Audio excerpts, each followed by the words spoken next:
Bonjour à tous, dans cette vidéo nous allons faire la correction de 4 exercices sur la fonction racine carrée. Dans le premier exercice, on nous demande de résoudre chacune des équations suivantes. Alors la première équation à résoudre, c'est racine carrée de x est égal à 3,5. Alors puisque nous sommes en présence de deux nombres positifs, eh bien ces nombres seront égaux si et seulement si leurs carrés sont égaux. Autrement dit, l'équation est équivalente à racine de x au carré est égal à 3,5 au carré. Ensuite, on va dire que racine carrée de x au carré est égal à x, et 3,5 au carré, c'est 12,25. Donc nous trouvons ici que l'équation est équivalente à x égale 12,25, autrement dit, l'ensemble des solutions, c'est l'ensemble qui contient uniquement 12,25. Alors on peut visualiser ceci en traçant la courbe représentative de la fonction racine carrée comme ci-dessous, et si nous plaçons ici 3,5 en ordonnée, nous voyons que 3,5 possède un unique antécédent par la fonction racine carrée, c'est le nombre 12,25. Dans la question numéro 2, on nous demande de résoudre cette fois-ci l'équation racine carrée de x égale 2. Alors, puisqu'on est en présence de deux nombres positifs, ces nombres seront égaux si et seulement si leurs carrés sont égaux. Donc l'équation est équivalente à racine de x au carré est égal à 2 au carré. Alors ceci est équivalent, racine carrée de x au carré, la racine carrée et le carré vont se simplifier, il va rester x, 2 au carré, 4, et donc l'ensemble des solutions, c'est l'ensemble qui contient uniquement le nombre 4. Et en effet, si on remplace x par 4, on peut vérifier que la racine carrée de 4 est bien égale à 2. Dans la question numéro 3, on nous demande cette fois-ci de résoudre l'équation racine carrée de x est égale à moins 5. Alors on va dire que cette équation ne possède pas de solution, l'ensemble des solutions c'est l'ensemble vide, tout simplement parce que le nombre racine de x est un nombre qui est supérieur ou égal à 0, alors que le nombre moins 5, lui, est un nombre strictement négatif. Dans l'exercice suivant, on nous demande de donner l'ensemble des solutions de chacune des inéquations suivantes. Alors on nous dit qu'on pourra s'aider de la courbe représentative de la fonction racine carrée. Dans la première question, on nous demande de résoudre l'inéquation racine de x strictement inférieure à 2. Alors on commence par tracer la représentation graphique de la fonction racine carrée. Nous allons placer le nombre 2 en ordonnée, par exemple ici, et nous allons commencer par chercher un antécédent de 2 par la fonction racine carrée. Alors un antécédent de 2, c'est tout simplement le nombre 4, puisque racine carrée de 4, c'est 2.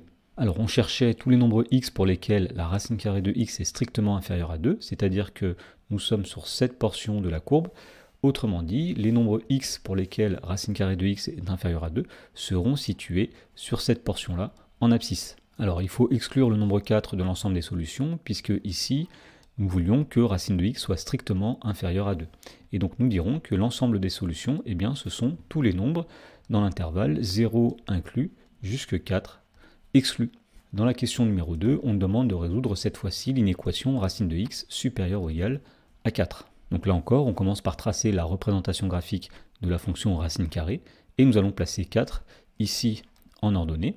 On va chercher un antécédent et même l'antécédent de 4 par la fonction racine carrée, eh bien il s'agit du nombre 16, puisque racine carrée de 16 est égale à 4. Alors on cherchait tous les nombres x dont la racine carrée est supérieure ou égale à 4, autrement dit, nous sommes sur cette portion-là de la courbe, et donc les nombres x qui correspondent à cette inéquation, eh bien ce seront tous les nombres x qui sont situés ici. Alors le nombre 16 sera inclus dans l'ensemble des solutions, puisque l'inégalité est large, on accepte que racine de x soit égale à 4, et racine carrée de 16 est égale à 4. Donc nous dirons que l'ensemble des solutions, c'est l'intervalle qui va de 16 inclus jusque plus l'infini. Dans la question numéro 3, on nous demande de résoudre cette fois-ci l'inéquation racine de x moins 5 strictement inférieure à 0. Et donc la première chose que nous allons faire, c'est transformer cette inéquation sous la forme racine de x plus petit que quelque chose. Alors en faisant passer le moins 5 de l'autre côté, l'inéquation est équivalente à racine de x strictement inférieure à 5. Ensuite, on trace la représentation graphique de la fonction racine carrée, et nous allons placer le nombre 5 en ordonnée comme ceci. Alors l'antécédent de 5 par la fonction racine carrée, c'est 25, puisque racine carrée de 25, c'est égal à 5. Ici, on cherchait tous les nombres x dont la racine carrée est strictement inférieure à 5, c'est-à-dire que nous sommes sur cette portion de la courbe. Autrement dit, les nombres x cherchés seront les nombres qui sont situés ici. Enfin, puisque l'inégalité était stricte, racine de x est strictement inférieure à 5, nous allons exclure le nombre 25 dont la racine carrée est égale à 5, et nous dirons que l'ensemble des solutions, c'est l'intervalle qui va de 0 inclus jusque 25, exclu. Dans la dernière inéquation, on nous demandait de résoudre 3 moins 2 racine carrée de x supérieur ou égal à 0. Donc là encore, on va commencer par transformer cette inéquation de façon à isoler racine de x. Alors ceci est équivalent si on fait passer le moins 2 racine de x de l'autre côté à 3 supérieur ou égal à 2 racine carrée de x. Maintenant, si on divise tous les membres par 2, eh bien nous aurons 3 demi supérieur ou égal à racine de x. Alors nous n'avons pas changé le sens de l'inégalité puisque nous avons divisé par 2 des deux côtés par un nombre qui est positif. Ensuite, on trace la représentation graphique de la fonction racine carrée. Nous allons placer le nombre 3 demi en ordonnée comme ceci et nous allons donner un antécédent de 3 demi par la fonction racine carrée. Et bien tout simplement un antécédent de 3 demi, ce sera le nombre 9 quarts puisque effectivement la racine carrée de 9 quarts, eh bien on sait que c'est la racine carrée de 9 sur la racine carrée de 4, c'est-à-dire 3 demi. Alors la portion de la courbe qui correspond à cette inéquation, eh bien ce sera cette portion-là, puisqu'on souhaite que la racine carrée de x soit inférieure ou égale à 3 demi. Ensuite, les nombres x en abscisse qui correspondent à cette portion de la courbe, eh bien ce seront tous les nombres x situés entre 0 et 9 quarts. Alors nous allons inclure le nombre 9 quarts dans l'ensemble des solutions, puisque l'inégalité était large, et on dira que l'ensemble des solutions, c'est l'intervalle qui va de 0 inclus jusque 9 quarts inclus. Dans l'exercice suivant, on demande de comparer sans calculer et d'illustrer à l'aide de la courbe de la fonction racine carrée les nombres suivants. Alors dans la première question, on demande de comparer racine carrée de 2,5 et racine carrée de 1,8. Alors on commence par tracer la représentation graphique de la fonction racine carrée. Nous allons placer en abscisse les nombres 1,8 et 2,5 et donc leurs images par la fonction racine carrée sont ici, c'est-à-dire racine carrée de 1,8 et pour 2,5, racine carrée de 2,5. Alors on constate que la racine carrée de 1,8 est plus petite que la racine carrée de 2,5, et pour le justifier, nous dirons que c'est parce que la fonction racine carrée est croissante sur l'intervalle 0 plus l'infini. Et donc pour répondre à la question, nous dirons que comme 1,8 est plus petit que 2,5, et puisque la fonction racine carrée est croissante sur l'intervalle 0 plus l'infini, eh bien les racines carrées de 1,8 et de 2,5 seront dans le même ordre, autrement dit, racine carrée de 1,8 est plus petite que racine carrée de 2,5. Dans la question numéro 2, on demande de comparer cette fois-ci la racine carrée de 3,08 et la racine carrée de pi. Alors on commence par tracer la représentation graphique de la fonction racine carrée comme ceci, et nous allons placer ensuite les nombres 3,08 et pi en abscisse. Alors puisque le nombre pi est à peu près égal à 3,14, il est plus grand que 3,08, donc 3,08 sera situé avant pi en abscisse. Ensuite, nous allons placer leurs images, c'est-à-dire la racine carrée de 3,08 ainsi que la racine carrée de pi ici, et on constate que la racine carrée de 3,08 eh bien, est plus petite que la racine carrée de pi. Alors pour le justifier correctement, on va utiliser le fait que la fonction racine carrée est strictement croissante sur l'intervalle 0 plus l'infini, et donc on va dire que comme 3,08 est plus petit que pi, et que la fonction racine carrée est croissante sur l'intervalle 0 plus l'infini, eh bien la racine carrée de 3,08 sera plus petite que la racine carrée de pi.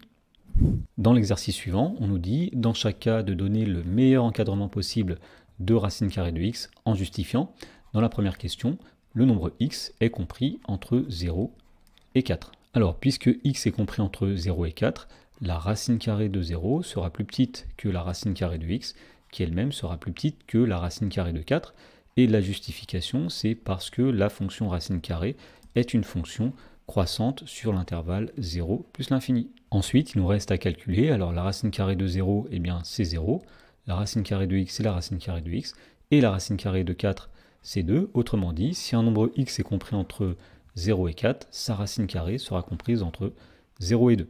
Dans la question numéro 2, on nous dit que le nombre x est compris entre 9 et 25. Alors on va dire que comme la fonction racine carrée est croissante sur l'intervalle 0 plus l'infini, eh bien la racine carrée de 9 sera plus petite que la racine carrée de x, qui elle-même sera plus petite que la racine carrée de 25. Autrement dit, nous avons appliqué la fonction racine carrée à chacun des trois nombres qui sont ici, sans changer le sens des inégalités, puisque la fonction racine carrée est croissante sur 0 plus l'infini. Et donc on obtient ici, en calculant, alors puisque la racine carrée de 9 c'est 3, donc 3 sera plus petit que la racine carrée de x, qui elle-même sera plus petite que la racine carrée de 25, c'est-à-dire 5. Donc si un nombre est compris entre 9 et 25, sa racine carrée sera comprise entre 3 et 5. Alors on peut aussi visualiser ceci grâce à la représentation graphique de la fonction racine carrée.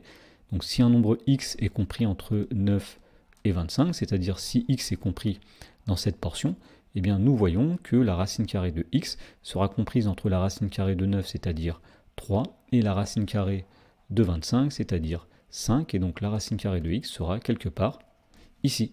Dans la question suivante, on nous dit que le nombre x est compris entre 0,25 et 6,25. Alors si x est compris entre 0,25 et 6,25, la racine carrée de x sera comprise entre la racine carrée de 0,25 et la racine carrée de 6,25.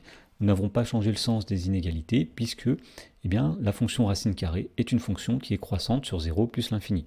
Alors la racine carrée de 0,25 c'est 0,5, la racine carrée de 6,25 c'est 2,5, donc si un nombre x est compris entre 0,25 et 6,25, sa racine carrée sera comprise entre 0,5 et 2,5. Dans la question numéro 4, on nous demande de trouver un encadrement de racine de x lorsque le nombre x est compris entre 1 centième et le nombre 1. Alors, puisque la fonction racine carrée est strictement croissante sur l'intervalle 0 plus l'infini, eh bien, si on applique la fonction racine carrée à ces inégalités, nous n'allons pas changer le sens finalement, autrement dit, la racine carrée d'un centième est plus petite que la racine carrée de x, qui elle-même est plus petite que la racine carrée de 1. Alors la racine carrée d'un centième, nous dirons que c'est la racine carrée de 1 divisée par la racine carrée de 100, qui va être plus petite que la racine carrée de x, qui elle-même sera plus petite que la racine carrée de 1, c'est-à-dire 1. Pour finir, nous allons calculer ici le nombre qui est à gauche. Alors racine carrée de 1, c'est égal à 1. Racine carrée de 100, c'est égal à 10. Et donc, on pourra dire finalement que si un nombre est compris entre 1 centième et 1, sa racine carrée sera comprise entre 1 dixième et 1.